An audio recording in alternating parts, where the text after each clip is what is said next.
네, 8월 12일 브리핑 시작해 보도록 하겠습니다. 미국 경기 부양책 합의 실패 우려에 뉴욕 증시가 조정이 나왔고요. 이에 국내 증시도 커플링되면서 쉬어가는 모습이 나타나는 모습입니다. 자세한 시황 같이 살펴보시죠. 먼저 코스피 지수입니다. 0.16% 소폭 하락세로 출발했고요. 완전 초반에는 어제 상승 흐름을 이어받나 했는데 외국인과 기관의 매물 폭탄에 무너져 내렸습니다. 그래도 낙폭을 많이 되돌리면서 현재 전거래를 대비해서 0.91포인트 내린 2417.76포인트를 지나고 있습니다.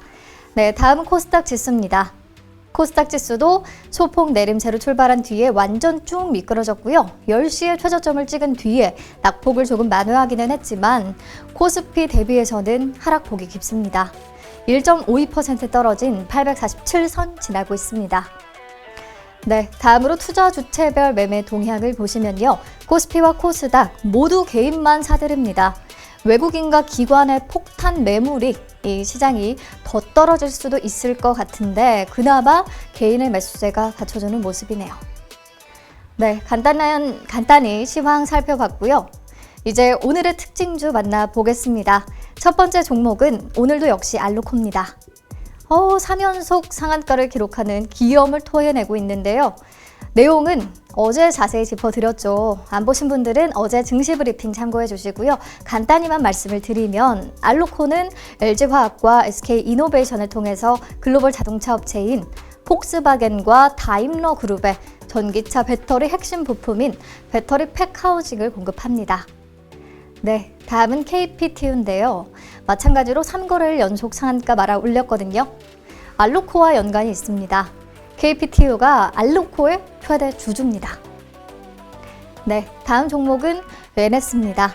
LS 또한 오늘 상한가 진입한 종목 중에 하나인데요. 2차 전지 관련 테마가 죽지 않고 계속 힘이 좋네요. NS도 2차 전지 시스템 전문 업체고요. 코로나19에도 불구하고 올 상반기에 기대 이상의 실적을 달성한 데 힘입어서 52주 신고가를 경신했습니다. 자, 그리고 다음 여행과 항공주입니다. 코로나19로 인해서 깊은 우울에 빠졌던 여행과 항공업계가 오랜만에 웃습니다. 왜냐하면 러시아가 세계 최초로 코로나19 백신을 등록했다고 발표한 덕분인데요. 특히 푸틴 대통령이 자신의 딸 중 한 명도 이미 이 백신을 맞았는데 몸 상태가 아주 좋다고 밝히면서 더 이목을 끌었습니다. 하지만 이번 백신은 개발까지 통상 거쳐야 할 3차 임상시험을 진행하지도 않았고요. 또 2차 임상 결과도 알려지지 않은 상황이기 때문에 좀 국제사회 여기저기에서 회의론도 제기되고 있습니다. 그래도 백신 출시에 대한 기대감을 높이며 밤사이 뉴욕 증시에서 여행과 항공주들 상승세를 보였고요. 오늘 국내 증시에서도 노랑풍선과 참 좋은 여행 등 여행 테마, 그리고 JTC와 호텔신라 등 면세점 테마, 파라다이스와 GKL 등 카지노 테마, 대한항공과 제주항공 등 항공주 테마가 오름세를 기록 중입니다. 네, 다음은 KG 동부제철입니다. 12년 만에 경상이익 흑자를 냈다는 소식에 우선주는 상한가 그리고 본주도 강세를 나타내고 있는데요. 작년 같은 기간과 비교를 하면 영업이익은 332.1% 늘었고요. 경상이익은 흑자로 전환했습니다. 작년 8월까지만 해도 채권당 공동 관리를 받는 워크아웃 기업이었지만 지난해 9월 KG그룹이 인수한 후에 자본 잠식 상태에서 벗어나서 부채 비율이 많이 개선됐습니다.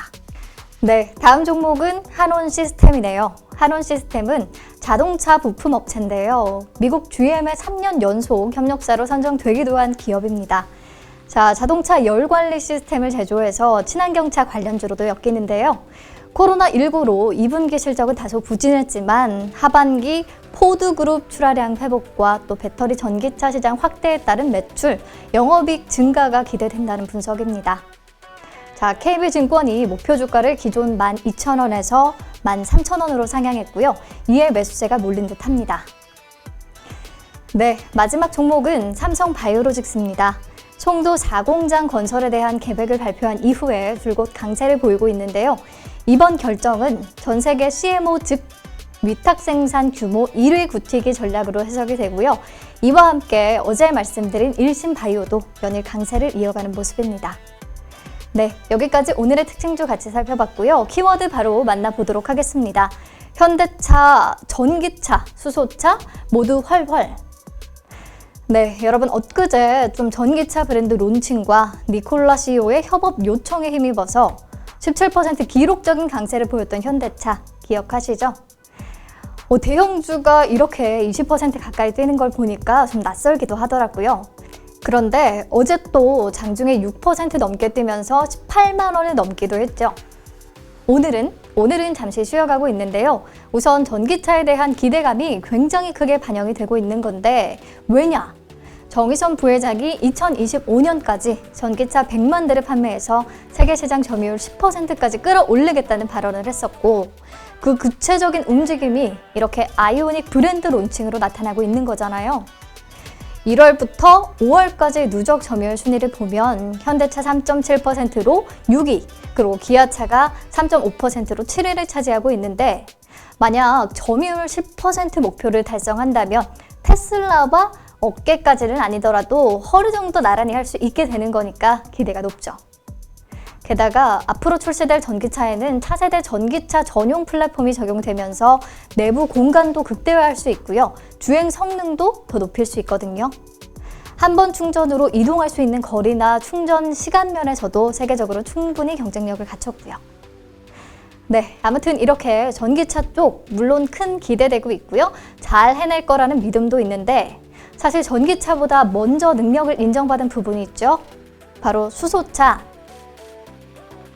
그림 잘 보이실지 모르겠는데 2019년 제조사별 세계 수소차 판매 현황을 보면 현대차가 압도적으로 1위를 달리고 있음을 확인할 수 있습니다. 2위는 도요타, 3위는 혼다가 차지하고 있고요. 거의 세계에서 팔린 수소차 10대 중에 6대는 현대차의 수소차라는 건데 그렇다면 일찌감치 수소차의 능력은 인정을 받은 셈이죠. 하지만 주식시장에서는 그동안 솔직히 이 능력을 제대로 평가해주지 않았어요. 그렇잖아요. 수소차 관련 부품주 오를 때 현대차 올랐나요? 그런데 다시 이 능력이 재평가될 만한 이슈가 있었죠. 니콜라 CEO 밀턴의 인터뷰네요. 그는 이렇게 말했습니다. 시장에서 수소차에 대한 현대차의 높은 역량을 제대로 받아들이지 못하고 있다. 현대차와 손잡고 싶다. 현대차에 2번이나 협력하자고 했지만 모두 거절당했다. 하지만 현대차는 최고 품질의 수소 연료 전지를 가지고 있고 협력이 이루어진다면 1,000억 달러 이상의 가치를 가진 기업을 세울 수 있을 것이다. 자, 현대차에 대한 협업 의사를 다시 또 공개적으로 밝힌 거죠. 계속 까여도 참 툭심이 좋네요. 물론 협업이 실제 이루어질지 이건 모르는 일이고요. 그렇다고 해도 이것이 굉장히 의미가 있는 게 니콜라는 수소 트럭 제조 회사잖아요. 수소 트럭 업체에도 현대차가 가이드라인이 되고 있다는 거죠. 현대차는 세계 최초로 수소 대형 트럭인 엑시언트를 양산했고요. 최근 스위스의 엑시언트 기반의 수소 트럭 10대를 공급하면서 유럽 시장을 공략하고 있는데 왜 전기 트럭이 아닌 수소 트럭을 앞세워서 시장 공략에 나섰을까요? 10톤 이상 트럭에 화물을 가득 싣고 하루 100km 넘게 주행할 경우에 전기차보다 수소차의 에너지 효율이 더 우수하다는 연구 결과가 있거든요.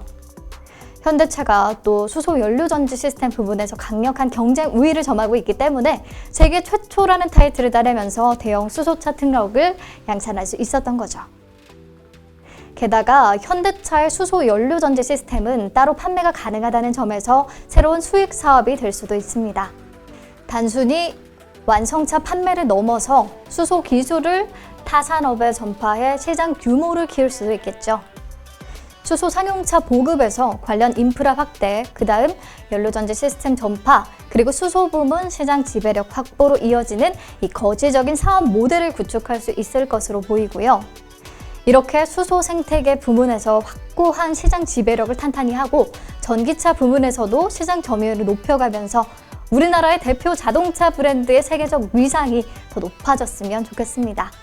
자, 오늘은 현재 2% 약세를 기록하면서 잠시 쉬어가고 있는데요. 크게 조정이 나오면 담아보시는 거 괜찮겠죠? 네, 브리핑 여기서 마무리하도록 하겠습니다. 내일 다시 만나요.